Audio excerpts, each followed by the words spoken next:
Episode 20 is about Selena Gomez's quinceañera. So Selena Gomez's mother is Mexican, her dad is Italian, and her mom really, really wants her to have a quinceañera. And Selena Gomez is very resistant to it. She thinks it's silly. She, thinks it's too girly. She doesn't want to wear high heels. She wants to wear her flat sneakers with the what do they call them? It's like I don't know. It goes high up on your above your ankle. It's a high something. I'm not going to remember the vocab for it, but high top maybe. I don't know. But she wants to wear those instead of the high heels.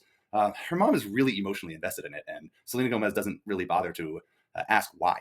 Um, but the episode starts out in the lair with Selena Gomez's dad teaching them a spell to switch bodies with someone. Spoiler alert, it becomes important in this episode. So in this lesson, Selena Gomez's dad is instructing her to perform the spell to switch bodies with her twin brother. And she makes this comment like, "Oh no, why would I want to switch bodies with my twin brother? I can do more pull-ups than he can." Which he started out the show definitely as a twink, but it's become apparent at this point that Disney has been making him work out in an effort to objectify him. So like he at this point, you can tell he probably can do more pull-ups than she can. But there's no challenge to her statement that she can do more pull-ups than he can. But so her grandma ends up showing up.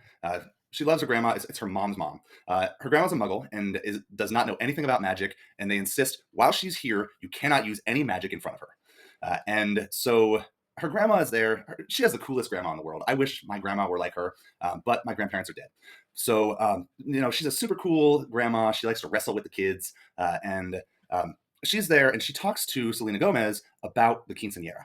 So Selena Gomez's grandma explains, well, the reason why your mom is so emotionally invested in this is that we couldn't afford to throw her a quinceañera. And now she wants to throw you one now that she can afford to do that, which is like really poignant. And maybe Selena Gomez should have asked about this before insisting on absolutely not. Also, on the other side of the coin, her mom probably should have explained this or not tried to live vicariously through her daughter. But anyway, part of the quinceañera ceremony is that her brothers are supposed to dance with her. So they go to dance lessons. Well, their grandma ends up like interrupting the dance lessons, like, I could teach these kids to dance better than you dance teachers could. And so she makes a ruckus in this class and ends up getting kicked out. And then she never gets around to teaching them dance lessons. She just procrastinates and procrastinates until it's actually the day of, and they haven't learned to dance yet. So that didn't work out. But Selena Gomez decides, you know what? I have this plan. I'm going to switch bodies with my mom so that she can have a quinceañera and she can do all these girly things that she wanted to do. Wear the fluffy pink dress, switch from the flat shoes to the high heels as to symbolize becoming an adult. And so she switches bodies with her mom without her mom's permission. Well, actually, her mom usually is very resistant to using magic and certainly not using it against her. But this time she's like, oh, you know what? I kind of like this. So they end up going to the quinceañera with her mom in her body. And she's having a grand old time. It's her dream come true. And the one catch for the body switching spell is that you have to undo it before sundown or it will be permanent. So Selena Gomez's twin brother and her little brother have not learned how to dance yet. And they're at the day of the dance. They are literally in the dance hall, supposed to 5 seconds from needing to dance with Selena Gomez. And so what they decide to do is, we are going to switch bodies with the dance instructors who kicked us out of the class. And so they do, and it works out. The dance instructors are great at the dance. Her mom is thrilled. But then they have to switch Selena Gomez and her mom back. So this becomes tricky because they can't show magic to muggles. So Selena Gomez's grandma is constantly trying to talk to Selena Gomez and her mom and tell this story, tell her grandpa's dead and he had this speech that he would always give, and she tried to give the whole speech. Basically, she's interrupting their attempts frantically to switch bodies back before sundown. Eventually, they do it right in the nick of time, and everything works out okay. But Selena Gomez and her mom enjoy the situation. They switch bodies, and Selena Gomez got to watch her mom have her dream come true. This spell probably should not be legal. Why is this an appropriate thing for people to do to people who are not consenting? Because no one in this episode has consented to the body switching spell. Selena Gomez and her twin brother in the lesson at the beginning didn't do the body switching spell. That would have been the only situation where arguably there was consent. But Selena Gomez switched bodies with her mom without her mom even realizing what was happening. And then Selena Gomez's brothers switched bodies with the dance instructors, who are muggles, and now obviously know that magic exists because they just switched bodies with these kids. how is this legal? And they're going to blow the whole cover of the magical community. That's a serious problem with this episode, and I wish it had been addressed, but it wasn't. But that's the episode in a nutshell.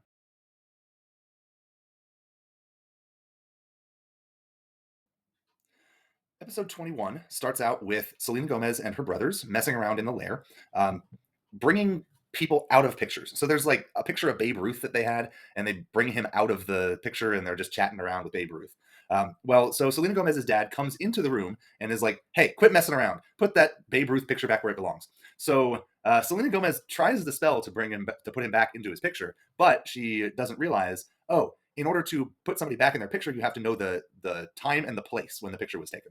So Selena Gomez's twin brother bails her out because he knows everything about everything, and he's like, "Oh yeah, that was Yankee Stadium in 1926 or whatever year it was," and so it goes back into the picture.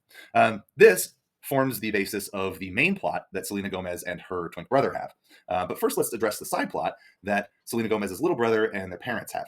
So Selena Gomez's little brother and her dad like to throw around like a Nerf football in the house, and their mom gets, or Selena Gomez's mom, not Selena Gomez's dad's mom. Selena Gomez's mom gets really mad about all of this because they keep breaking stuff. Like they keep throwing it and hitting a lamp with it. And she's really mad about this. So they decide, hey, let's use this spell that allows objects to travel through other objects in order to play football in the house. And it basically works. Like if they hit the lamp with it, it doesn't shatter. The ball just goes through the lamp.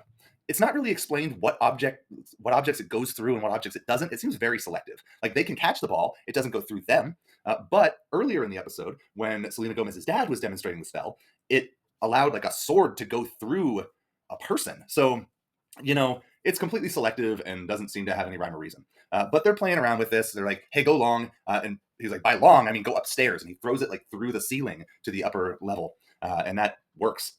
But the ball ends up accidentally landing in the pot of soup that Selena Gomez's mom is making. And so Selena Gomez's mom doesn't realize it at all. And she just continues making the soup even though there's a football in it. So they, the little brother and the dad just keep pretending nothing happened. And she serves the soup. It ends up being that Selena Gomez's mom ends up then moving through objects because apparently there's a rule. And let me quote this. I don't see the quote. It's basically like a "you are what you eat" rule. So if you eat a spell, then that spell goes to you. Which eating the soup counts as eating the spell. That doesn't make sense to me. But apparently, because the ball was enchanted with the spell and went into the soup, and she ate the soup, then the travel through object spell goes to her. And for once, she actually has good humor about it. She's like, "This is kind of fun," and so she's like walking through objects. Meanwhile, Selena Gomez and her twin brother are on an adventure at the museum. So Selena Gomez is doing very poorly in her history class or her art class or whatever it is. Anyway, so she's forced by her teacher to go on a field trip to the museum, or she will fail. And her brother, her twin brother, is, I guess, like a teacher's assistant for this field trip or something. I don't know. The teacher's just like, "Hey, you're a smart kid. Come and help me out with this field trip." So they have an assignment. They have to go to this art museum and look at all these pictures and like fill out their homework. They have like a worksheet that they have to fill out, like, oh, which give us some information about Mona Lisa or whatever. Well, Selena Gomez decides before she finds out about this worksheet that she's just going to skip this trip by using the travel through object spell on herself. So she's like, I'm going to travel. I'm going to go to the museum and then just use the spell and travel through the walls and then go do whatever I want. I don't know. She went shopping or something. But she she finds out from her twin brother, like, "Hey, you haven't turned in your worksheet yet." So she has to go back to the museum and suddenly go through this worksheet, and she has like 10 minutes to do it. So what she ends up doing is she brings all of the paintings to life. So it's like the Scream, the Mona Lisa, Blue Boy.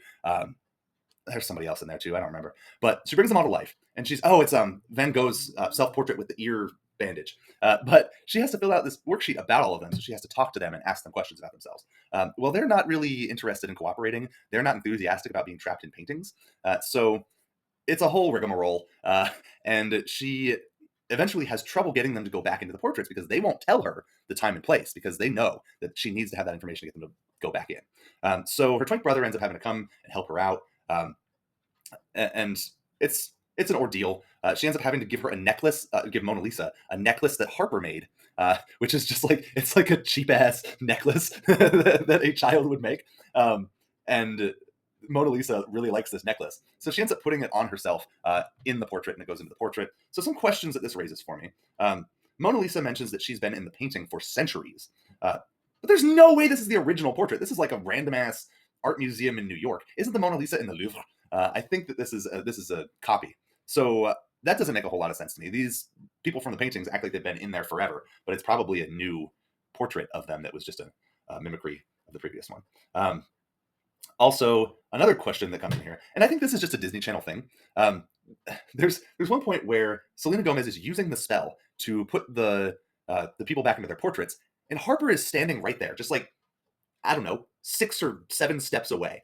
And Selena Gomez is using the spell at full volume. Harper doesn't know about magic, and apparently she doesn't overhear this whole situation. So one of the Disney Channel rules, I guess, is people can't overhear you no matter how loudly you're talking if you don't want them to overhear you. But that seems to be something that's going on here. Harper doesn't hear any of this, even though she's right there and probably should. But this is the last episode of season 1, and this is a season finale here. Basically, lesson of this episode is Selena Gomez's little brother and dad should listen to Selena Gomez's mom, and Selena Gomez should listen to her twin brother. And now, next, we move on to season 2.